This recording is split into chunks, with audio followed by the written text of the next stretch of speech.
नमस्कार मंडळी, आम्ही अगदी कोळी यूट्यूब चॅनल तुमचं सर्वांचं स्वागत आहे। आज आपण करणार आहोत मस्त झणझणीत अशी गवारीची सुकी भाजी, ती सुद्धा भाजून। चला तर पाहूया कृती।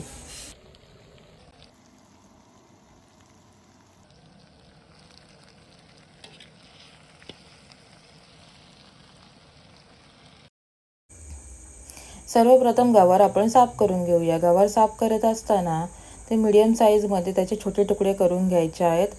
इथे आपण हाताने करते, तुम्ही सुरीच्या साहाय्याने सुद्धा ते कट करू शकता।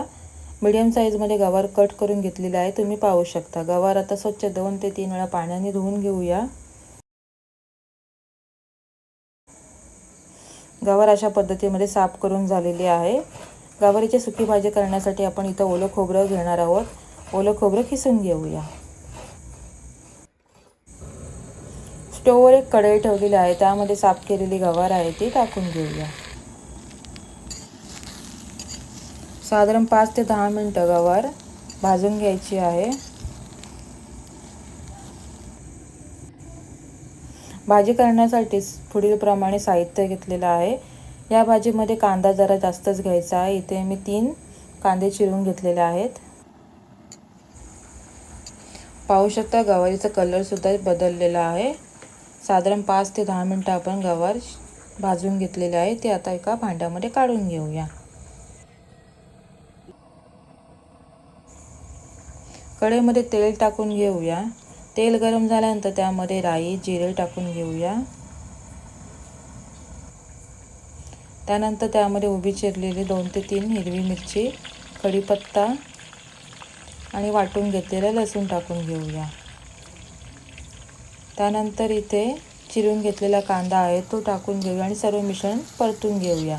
जोपर्यंत कांदा लालसर होत नाही तोपर्यंत कांदा तेलामध्ये परतून घ्यायचा आहे।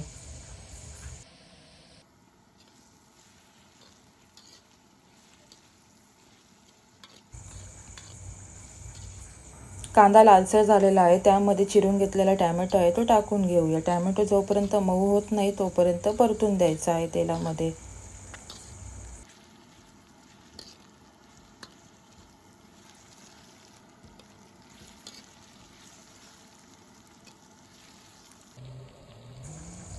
त्यानंतर त्यामध्ये एक अर्धा चमचा हळद, 1 चमचा आगरी मसाला, अर्धा चमचा गरम मसाला,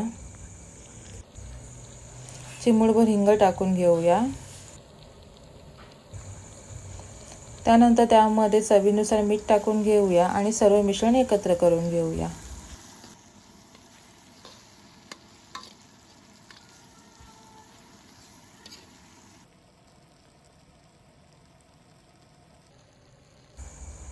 पाहू शकता मसाला तेल सोडायला लागलेला आहे। त्यामध्ये आता भाजून घेतलेली गवार आहे ती टाकून घेऊया।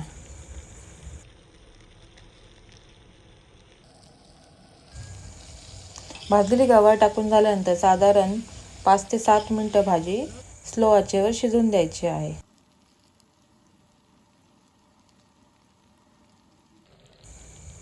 त्यानंतर त्यामध्ये खिसलेलं ओलं खोबरं टाकून घेऊया आणि आवडीनुसार कोथिंबीर टाकून सर्व मिश्रण एकत्र करून घेऊया।